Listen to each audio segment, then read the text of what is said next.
Deuteronomy chapter 25 verse by verse explanation in Bengali. দ্বিতীয় বিবরণ তার 25 অধ্যায় বাংলাতে বিস্তারিত আমরা ধ্যান করব। এক এক করে পদগুলি আমরা ধ্যান করব। অনুগ্রহ করে আপনারা আপনাদের পবিত্র বাইবেল গ্রন্থ নিয়ে প্রস্তুত হন। আসুন আমরা শুরু করি দ্বিতীয় বিবরণ তার 25 অধ্যায়। আর যে পদগুলি বলবো, যেগুলো দাগানো দরকার আপনারা সেখানে সবাই মিলে দাগাবেন। এই অধ্যায়টিতে যে কটি পদ লেখা হয়েছে সেটা হলো 19।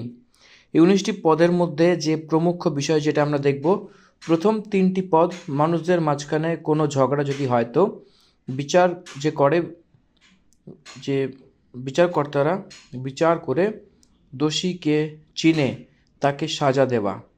চতুর্থ পদে সেখানে যে শস্যমর্দনকালে সেই বিষয়ে এখানে বলা হয়েছে এবং তার সেই জন্তুর প্রতি দয়া দেখানো হয়েছে। 5 থেকে 10 পদ অবধি সে পারপেচুয়াল ফ্যামিলিজ বলা হয়। এর অর্থ নেভার এন্ডিং রিলেশনশিপস এর বিষয়তে বলা হয়েছে। অর্থ কোনো এক ব্যক্তি মৃত্যু হলে তার স্ত্রী কিংসম্যান রিডেমশনশিপ সেই হিসাবে এর হিসাবে মৃত্যু হওয়া যে তার স্বামীর ভাইয়ের আশ্রয় পেতে হবে, সেই তার ভাইকে যে মৃত পত্নী সে বিবাহ করার জন্যে জিজ্ঞাসাবাদ করে। ভাইয়ের মৃত্যু হওয়ার কারণ সেই ব্যক্তি বিবাহ করার জন্য আগে আসা উচিত। যদি সাপোজ সে মানা করে দেয়, অঙ্গীকার না করে, তো তার ভাইয়ের পত্নী সে বৃদ্ধ লোকেদের সামনে তার কাছে গিয়ে তার পায়ে থেকে জুতো খোলে এবং তার মুখে থুতু ফেলে দেয় এবং তাকে বলে যে পুরুষ তার ভাইয়ের বংশ সে চালাতে না চায় তাকে এই প্রকারে সে ব্যবহার করা হবে বলে বলা উচিত। তখন ইসরায়েলে সেই পুরুষের এই নাম পড়বে যে, অর্থাৎ জুতো খোলা পুরুষ তার ঘরানো করে না বাড়ে। তারপরে 11 আর 12 পদের মাঝখানে যদি দুই পুরুষ যদি নিজেদের মধ্যে মারপিট করে, তাদের মধ্যে একের পত্নী তার স্ত্রী তার স্বামীকে ছাড়ানোর জন্য তার কাছে যায় এবং তার হাত বাড়িয়ে তার গুপ্ত অঙ্গকে ধরে নেয়, তো সেই স্ত্রীর হাত কেটে দিতে হবে। 13 থেকে নিয়ে 16 পদ অবধি সেই মার্কেন্টাইল ল, এর মানে ব্যবসার আইন, থলিতে সেই বিষয় একটা ব্যবসার বিষয়ে বলা হয়েছে। তারা যদি যে থাকে এবং সেই তার পাথরের বিষয়তে যে ওজনের কথা বলা হয়েছে সেই বিষয়ে বিবরণ দেওয়া হয়েছে। 17 থেকে নিয়ে 19 পদের মাঝখানে আমালেকের উপরে যে বদলা নেবার বিষয়তে এখানে শেখানো হয়েছে। তার আত্মিক দিক থেকে আমরা ধ্যান করব। এই প্রকারের রূপে 19 পদের সেই প্রমুখ ভাগ রয়েছে। তো আসুন আমরা প্রথম পদ থেকে নিয়ে বচনগুলিকে ধ্যান করি। আসুন পড়ি। মনুষ্যদের মধ্যে বিবাদ উপস্থিত হইলে উহারা যদি বিচারকর্তাদের নিকটে যায় আর তাহারা বিচার করে, তবে নির্দোষকে নির্দোষ ও দোষীকে দোষী করিবে। আর যদি, এটা মন দিয়ে শুনবেন, প্রথম পদটাকে ভালো করে দাগিয়ে নিন। দেখুন এখানে ঝগড়া বলে যে শব্দকে ভালোভাবে আন্ডারলাইন করুন, হাইলাইট করুন। দুই ব্যক্তির মাঝখানে যখন যদি ঝগড়া হয়, সেই ঝগড়া যে সলভ, সেই বিচারকর্তার কাছে যাওয়া উচিত। এটাকে ছেড়ে একের ওপরে এক আঘাত করে সেই হানি করা উচিত নয়।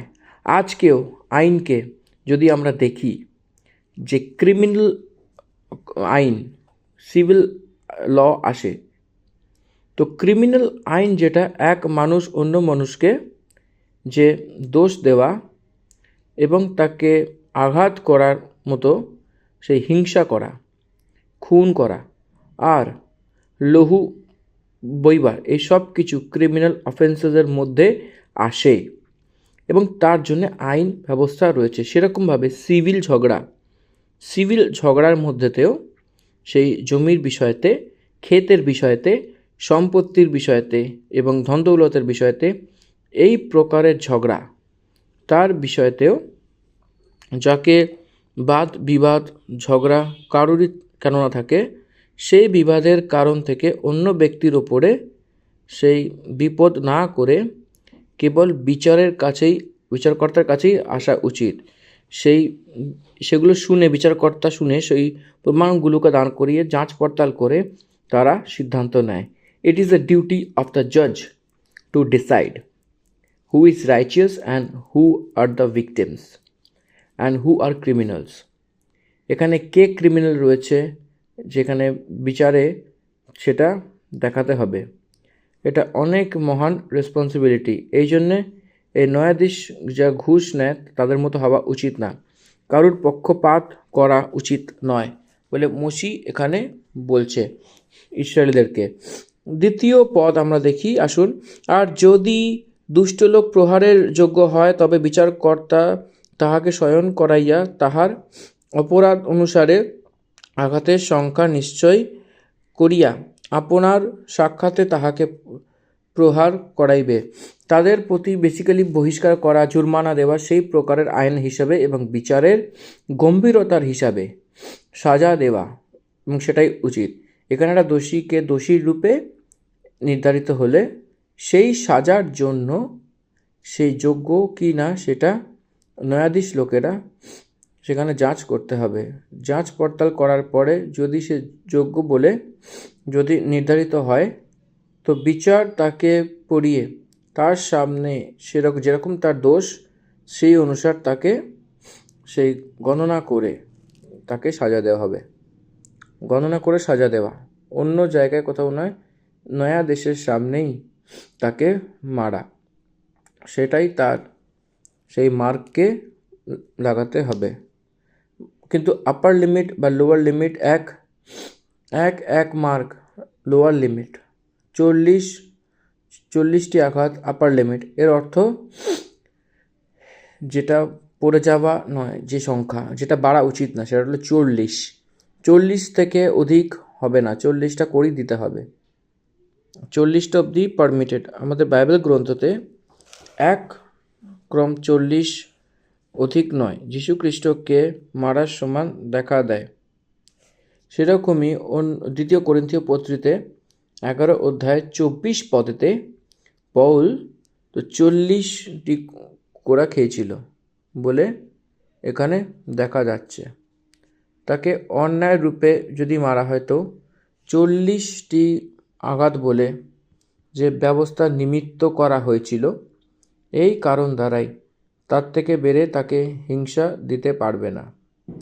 40টি কোড়ের মার রেস্ট্রিকশনস যদি বলা হয়, এক অন্য থেকে একে তুচ্ছ করে না দেখে যেরকম 40টি আঘাত থেকে আটকাতে বলেছিল, কারণ তারপরেও যদি মারে তো সে মৃত্যু হওয়ার সম্ভাবনা রয়েছে, সে অন্য ব্যক্তির সমান হয়ে যাবে, সেই পরিস্থিতি রয়েছে।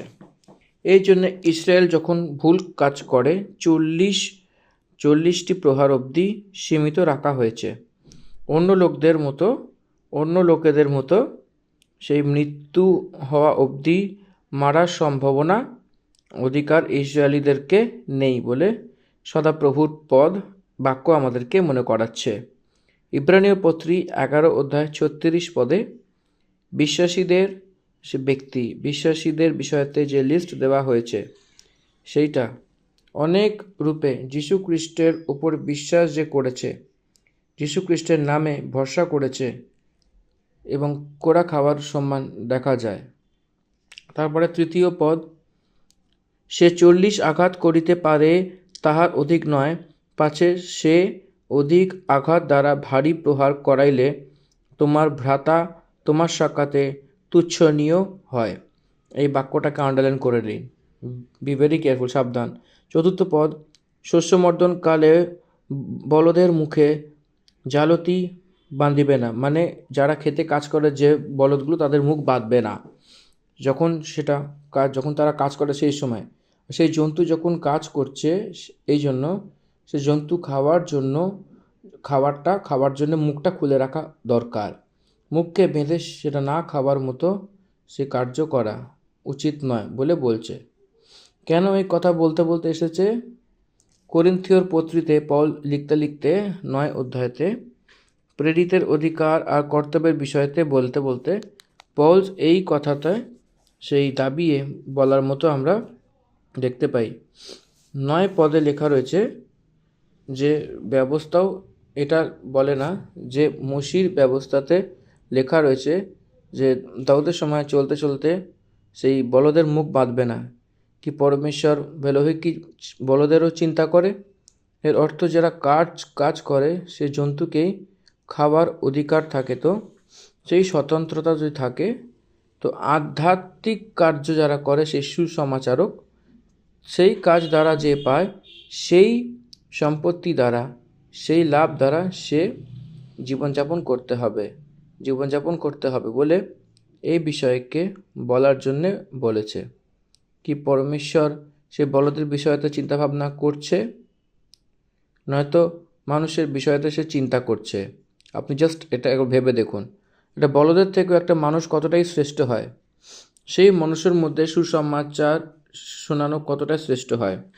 একটা ভৌতিক কাজ করার সেই বলদকে কখনো মুখ না বাঁধলে তো এক আধ্যাত্মিক যে কার্য করে সেই মানুষকে সেই কার্য করা থেকে সেই পাওয়ার লাভ থেকে তাকে ভাগ দেওয়া উচিত বলে পবিত্র পৌল এটা মনে করাচ্ছে। সদাপ্রভু রয়েছে, তো কাজ করার যে জন্তুগুলো তাদের প্রতি সহানুভূতি দেখানো উচিত, কঠিনে রাখা উচিত না, কঠোরতা দেখানো উচিত না, কারণ আমরা সেই জন্তুগুলিকে ব্যবহার করছি, তার উপর সহানুভূতি দয়া দেখানো উচিত বলে বলছে। তারপরে 5 পদ থেকে 10 পদ অবধি যে বচনের পদের ভাগ রয়েছে, বাক্যের ভাগ পড়ি।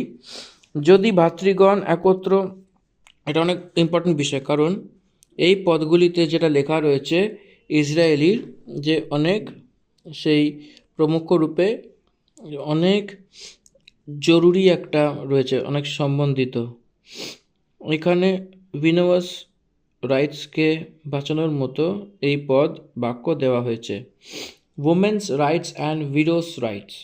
দেখুন, সাধারণ রূপে আজকাল স্ত্রী লোকেরা কাজকর্ম করছে এবং তারা ভালোভাবেই পড়াশোনা জানা রয়েছে এবং চাকরি বাকরিও করছে এবং ব্যবসাও করছে, কিন্তু বিবলিক্যাল টাইমসে অত্যাধিক শতাংশ ডিপেন্ডেন্টের রূপে থাকতো। আজকের ডিপেন্ডেন্ট ওয়াইফ যদি কোনো স্বামী অ্যাক্সিডেন্টে বা কোনো অসুখ দ্বারা হঠাৎ করে মারা যায়, তো তার স্থিতি কী হয়, কী হচ্ছে, সেইটা এক আধারকে হারিয়ে ফেলছে, তাকে সাহারা থাকছে না, তার পোষানোর রেসপন্সিবিলিটি কার রয়েছে সেই সময়, সেটা একটা দিশা থাকে না, সেটা একলাপন থাকে। এখানে মহিলাদের অধিকার এবং বিধবাদের অধিকার প্রমুখ রূপে রক্ষা করার রেসপন্সিবিলিটি সে ইসরায়েলিদের জনতার উপরে রয়েছে। এক স্ত্রীর অধিকারকে রক্ষা করার অর্থ সেই দেশকে রক্ষা করার সমান। Protecting the loss of women means protecting the land. এটা কখনোই আমাদের ভোলা উচিত নয়।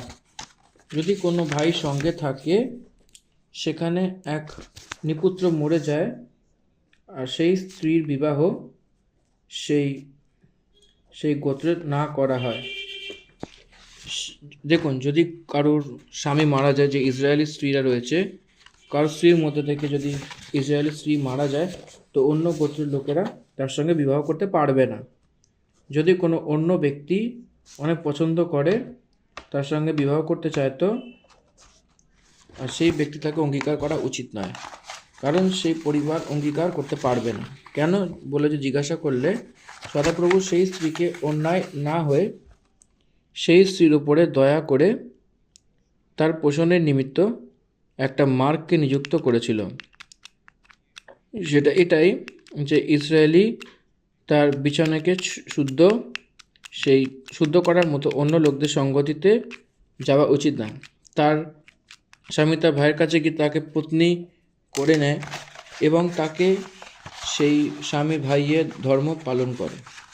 স্বামীর ধর্ম পালন মানে এটাই যে তার পোষণ আর সেক্সুয়াল রিলেশনশিপস সন্তানকে দেওয়া।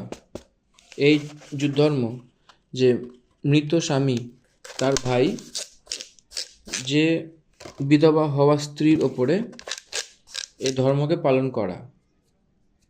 এরকম করলে তার রক্ষা থাকে। তার দুজনের দ্বারা যে জন্মেছে সে প্রথম জ্যেষ্ঠ পুত্র, সে প্রথম সন্তান, যে মারা গেছিল তার সন্তানের রূপে, যে মরা ভাইয়ের সন্তানের রূপে গণনা করা হয়।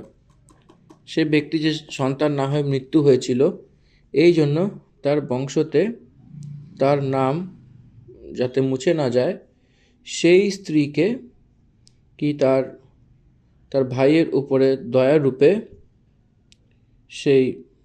সেই সন্তানের রূপে গণনা করতে হবে। সেই ওয়ারিসের রূপে, তার বংশধরের রূপে দেখায়। 6 পদ সেটা বোঝাচ্ছে। আর যে প্রথম জ্যেষ্ঠ পুত্র সেই স্ত্রীর দ্বারা উৎপন্ন হয়, সেখানে সে মরার ভাইয়ের নাম হয়, যাতে যার নাম ইসরায়েলের মধ্যে থেকে সরে না যায়। যদি সেই স্ত্রীর স্বামী ভাই যদি বিবাহ না করে, তখন সেই স্ত্রী নগরের সেই বৃদ্ধ লোকদের কাছে গিয়ে বলে যে আমার স্বামীর ভাই তার ভাইয়ের নাম ইসরায়েলে বানিয়ে রাখাতে বারণ করে দিয়েছে, আর সে আমার দ্বারা সেই ধর্ম পালন করতে বলেছে। সেই মহিলা, she can fight for her rights. সেই মহিলা তার অধিকারের জন্য সেই লড়তে হবে। এবং সেখানে পরমেশ্বর যা দিয়েছেন সেই ধর্মের রূপে, পরমেশ্বরের রূপে, সেইভাবে সেই মহিলা সেই বিচারের কাছে এইভাবে সেই সমাজে বৃদ্ধ লোকদের কাছে গিয়ে সেই কমপ্লেন করবে। তখন সেই নগরের লোকেরা সেই পুরুষদেরকে ডেকে তাকে বোঝায়, এবং যদি সে তার কথাতে বসে থাকে এবং বলে যে আমাকে এর সঙ্গে বিবাহ করব না, তখন তার ভাইয়ের স্ত্রী তার সে বৃদ্ধ লোকেদের সামনে তার কাছে গিয়ে তার পা থেকে জুতা খোলে এবং তার মুখে থুতু ফেলে এবং বলে যে পুরুষ তার ভাইয়ের বংশকে সেই চালাতে না পারে, সেই প্রকারে এইরকম ব্যবহার করা হবে। সেই স্ত্রীর অধিকারকে বাঁচাতে হবে এবং সেটাকে রক্ষা না করা ব্যক্তিকে অপমান হবে সমাজে। কি আপনি ধ্যান দিয়েছেন রুতের গ্রন্থতে নাওমি বলে যে বহু লোক ছিল, সেই নাওমির 2 পুত্রের নাম মহলোন আর কিলিয়ন। তার মৃত্যু হলে তখন ওরফা সেই দুজন বহুতী সেই নাওমির যে তার বাপের বাড়ি চলে গেছিল, নাওমির বলার কারণে সে তাকে চুম্বন করে সে তার বাপের বাড়ি চলে গিয়েছিল ওরফা, এবং সে অন্য লোকের রীতি ছিল। কিন্তু ইসরায়েলের সেই রীতি রিবাজের অনুসারে নাওমি থেকে আসাতে রুত তার মনকে স্থির করেছিল এবং নাওমির সঙ্গে সেই রুত সেই বেতলেহেমে এসেছিল। রুত বেতলেহেমে আসার পরে সেই স্বামীকে নিকটবর্তী সেই ধর্ম পালন করা সেই বোয়াজের কাছে পৌঁছেছিল। সেখান থেকেও কাছে এবং আরেক বন্ধু ছিল। সেই ব্যক্তি সেই স্ত্রীকে ছাড়ানোর জন্য আমাকে মন নেই বলে প্রকট করার পরে সেই বোয়াজ সেই রুতের সঙ্গে বিবাহ করেছিল। ইসরায়েলের বংশে সে গণনা করা হয়েছিল। যীশু খ্রিস্টের বংশতে সেই জোড়ার মতো আমরা এখানে সেই পদগুলি দেখতে পাই। অন্য লোকেদের রীতি রিবাজ, এখানে স্বামী মৃত্যু হওয়ার পরে যে স্ত্রী তার বাপের বাড়ি পৌঁছানো, এটা ওদের রীতি যদি থাকে, তো ইসরায়েলিরা তাদের রীতি রিবাজ সেই স্বামী ভাইদের লোকেদের মধ্যে থেকে সে বিবাহ করে তাকে পোষণ দিয়ে তাকে সন্তান প্রাপ্ত করার, তার গোত্রতে চলার মতো তাকে সুযোগ দেওয়া, এবং ইসরায়েলিদেরকে পরমেশ্বর যা দিয়েছেন সেই আইনের রূপে আমরা দিচ্ছি। 11 পদ। পুরুষেরা পরস্পর বিরোধ করিলে তাহাদের একজনের স্ত্রী যদি প্রহারকের হস্ত হইতে আপন স্বামীকে মুক্ত করিতে আসিয়া হস্ত বিস্তারপূর্বক প্রহারককে পুরুষাঙ্গ ধরে, তবে তুমি তাহার হস্ত কাটিয়া ফেলিবে, চক্ষু লজ্জা করিবে না, গুপ্তাঙ্গ ধরবে না। কেন এই কথাটা বলা হয়েছে এখানে? ফার্টিলিটিকে পরমেশ্বর দিয়েছেন, সেখানে সে যখন তার গুপ্তাঙ্গ ধরেছে, সে যখন টেস্টিস খারাপ হওয়ার মতো সেভাবে যদি ধরে থাকে, তো সেই পুরুষের সেই স্বভাব যখন শেষ হয়, যে পুরুষত্ব পরমেশ্বর যে দিয়েছেন, একটা মহান স্বভাব রয়েছে, সেটাকে শেষ করার জন্য কোনো ব্যক্তি চায় না। সেটা তার অধিকারের রূপে নির্ধারিত করা হয়েছে। এই জন্য এক পুরুষ তার পুরুষত্বকে হারিয়ে নেওয়ার মতো, সেই স্থিতি না আসার মতো সেই স্ত্রীর হাতকে কেটে ফেলো বলে বলা হয়েছে। এক পুরুষের সেই পুরুষত্বকে কখনো খারাপ করার জন্য অধিকার দেয়নি। যদি এক ব্যক্তির স্ত্রী সে তাকে যদি সেই গুপ্তাঙ্গ যদি ধরে, সেইভাবে তাকে কখনো সিম্পাথি দেখাবে না, আরে সে তো স্ত্রী, নিজের স্বামীকে বাঁচানোর জন্য এরকম করেছে বলে জাস্টিফাই করা যাবে না।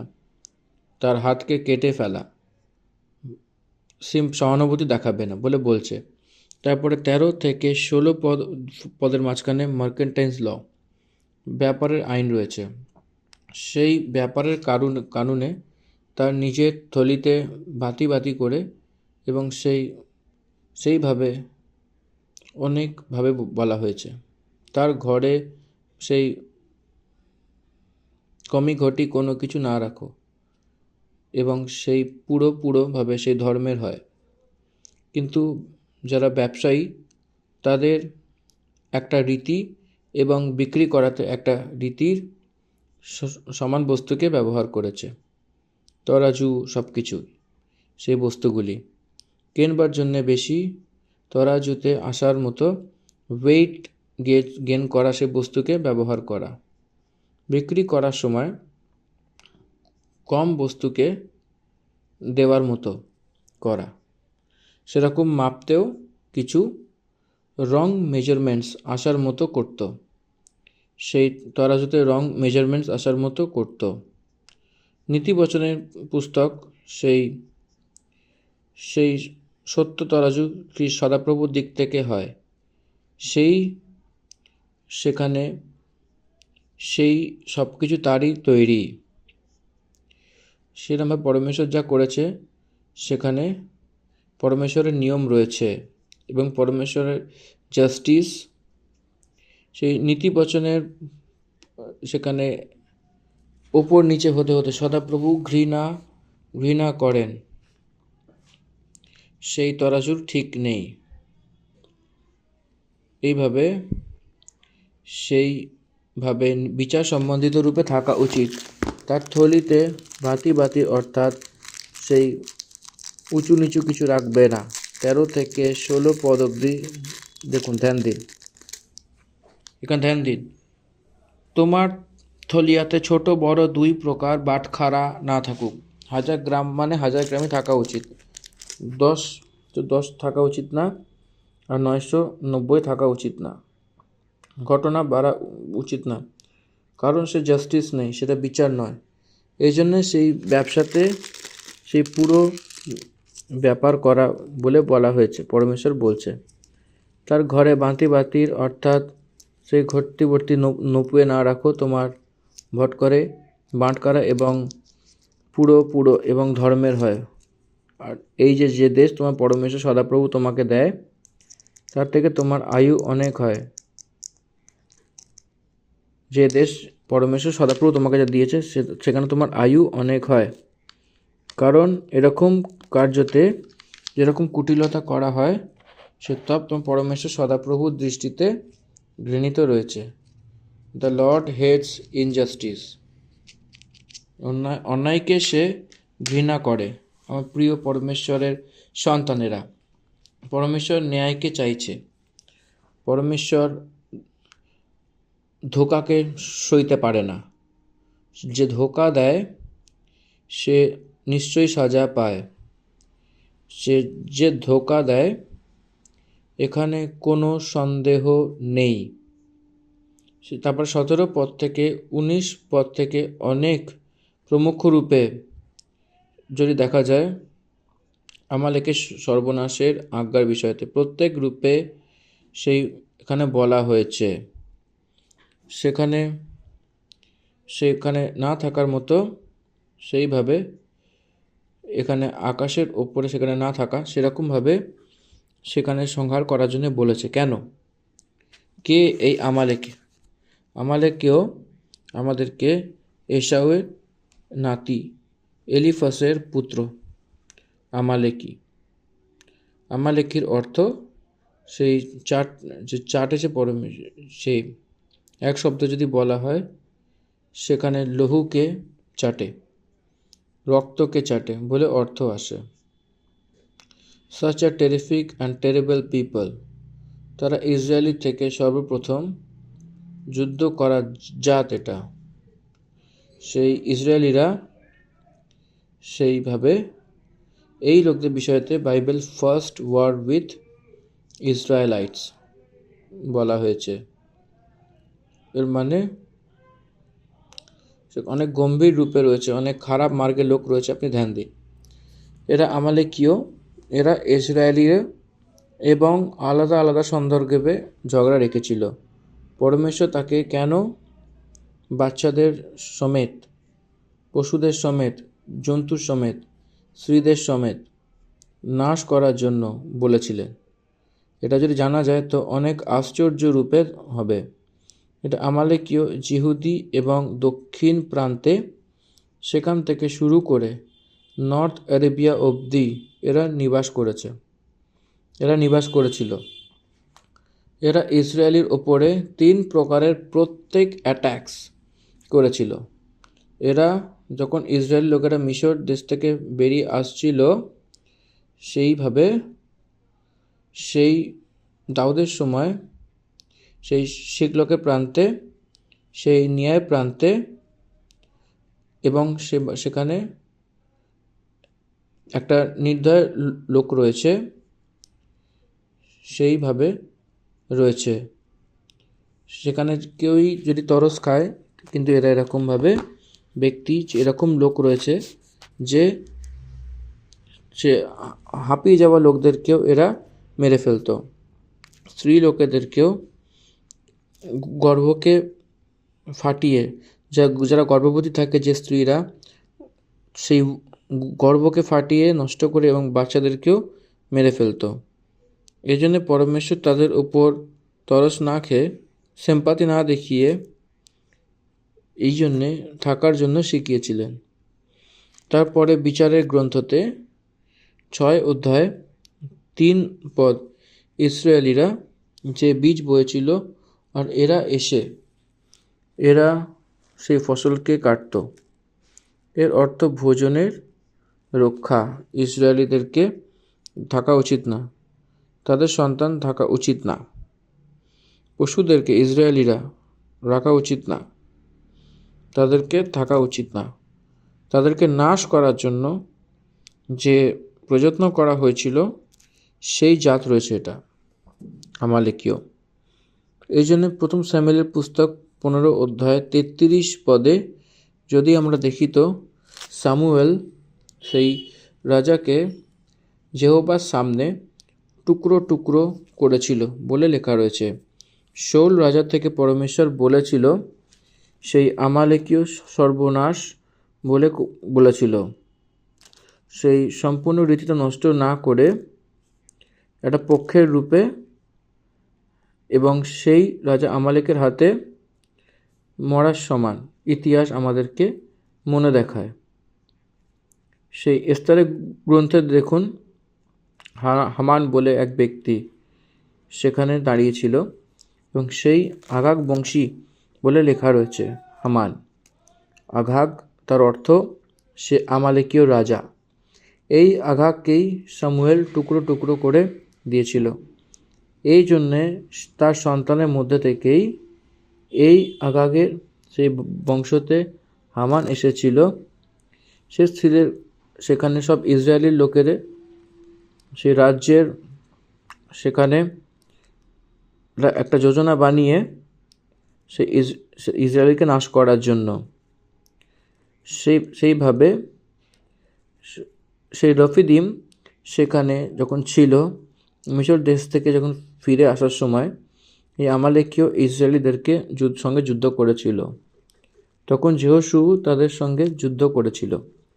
মোশে যখন হাত ওঠাচ্ছিল তখন আমালেকীয়র উপরে যেহোশু জিতছিল। মোশির হাত ভারী হয়ে তার হাতকে নিচে করার সময় আমালেকীয় জিতে যাচ্ছিল। তখন মোশির পাশে যে তার বড় ভাই রূপে যে ছিল হারুন এবং হুর বলে যে ছিল, মোশির হাতকে সে সন্ধ্যা অবধি তার উপরে দাঁড় করে রেখেছিল আকাশের দিকে। সেখানে সেই রফিদিম যেহোশু বিচারকে প্রাপ্ত করেছিল। এরমভাবে সে দাউদের বলে সেখানে দাউদ যুদ্ধ করে ফিরে আসার সময় আমালেকীয় স্ত্রী লোকদের সঙ্গে আর বাচ্চাদেরকে সেই ইসরায়েলি সেনা সেইভাবে সেই পরমেশ্বরের সম্মুখে সেভাবে জেনে এবং সব কিছু নাশ করে তার স্ত্রী এবং সেভাবে 400 লোক জওয়ান যেখানে সে সেম এসে থাকতো এবং পরমেশ্বর সেই আকাশের নিচে শোনায় দেয়নি। তাদেরকে মেরে ফেলবে, তাদেরকে মেরে ফেলা ভোলা উচিত নয়, কারণ যে হাঁপিয়ে গেছিল সে তাদেরকে, যে দুর্বল হওয়া লোকদেরকেও এরা যুদ্ধ করেছিল তাদের থেকেও আর মেরে ফেলেছিল। এরা যুদ্ধ জানে না। 17 থেকে 19 পদ অবধি পদ পড়ছি, দেখুন। স্মরণে রাখিও, মিশর হইতে তোমরা যখন বাহির হইয়া আসিয়াছিলে তখন পথে তোমার প্রতি আমালেক কি করিল।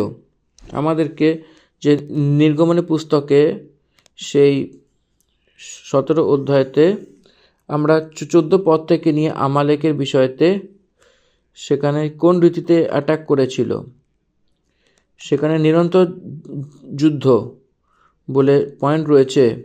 নিউ টেস্টামেন্টে আসে, সে গালাথীয় পত্রী এবং সে 5 অধ্যায়তে আসে, সেখানে শরীর আত্মাকে, আত্মার শরীরকে, সেখানে সে নিত্য উল্টো রূপে লড়াই করছে আমালেকীয় শারীরিক সম্বন্ধিত করে।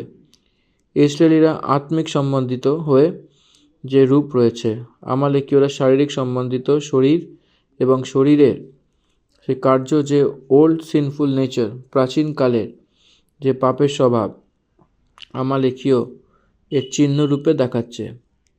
ইসরায়েলিরা পবিত্র আত্মার চিহ্নের রূপে দেখা দেয়।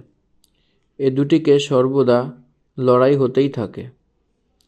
এই উদাহরণের রূপে পৌল আমালেকীয়কে আর ইসরায়েলিদেরকে শরীর এবং আত্মার মাঝখানে লড়াইয়ের রূপে বর্ণনা করেছে।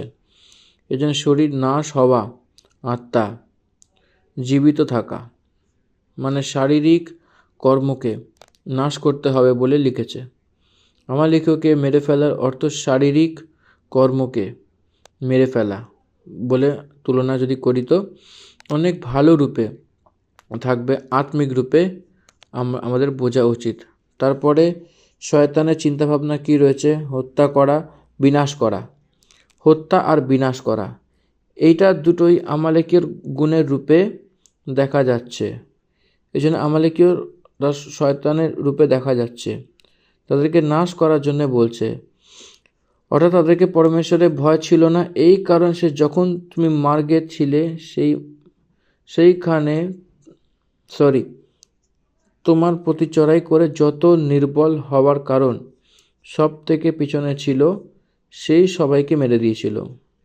এই জন্য যখন তোমার পরমেশ্বর সদাপ্রভু সেই দেশে যখন সে তোমার ভাগ করে তোমার অধিকারে করে দিত, তোমাকে চারিদিকের সব শত্রু থেকে বিশ্রাম দিত, তখন আমালেকের নাম জগতে থেকে মুছে ফেলো, আর তুমি এই কথাকে কখনো ভুলো না। This is the commandment of god.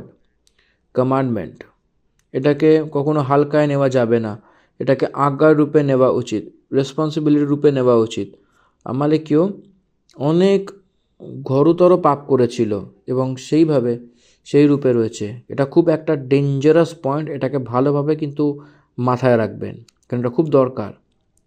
এবং সদাপ্রভুর দৃষ্টিতে সেটা কন্ডেমড পিপল এই প্রকারের রূপে রয়েছে বলে আমাদেরকে এই বাক্য শেখাচ্ছে। আর এইভাবেই আমরা এই বাক্য দিয়েই আমরা দ্বিতীয় বিবরণের 25 অধ্যায় আমরা সমাপ্ত করছি। 25 অধ্যায় দ্বিতীয় বিবরণ সমাপ্ত হলো। ধন্যবাদ। আমেন। ঈশ্বর আপনার সকলকে আশীর্বাদ করুক। The end of Deuteronomy chapter 25। Thank you and amen. God bless you all.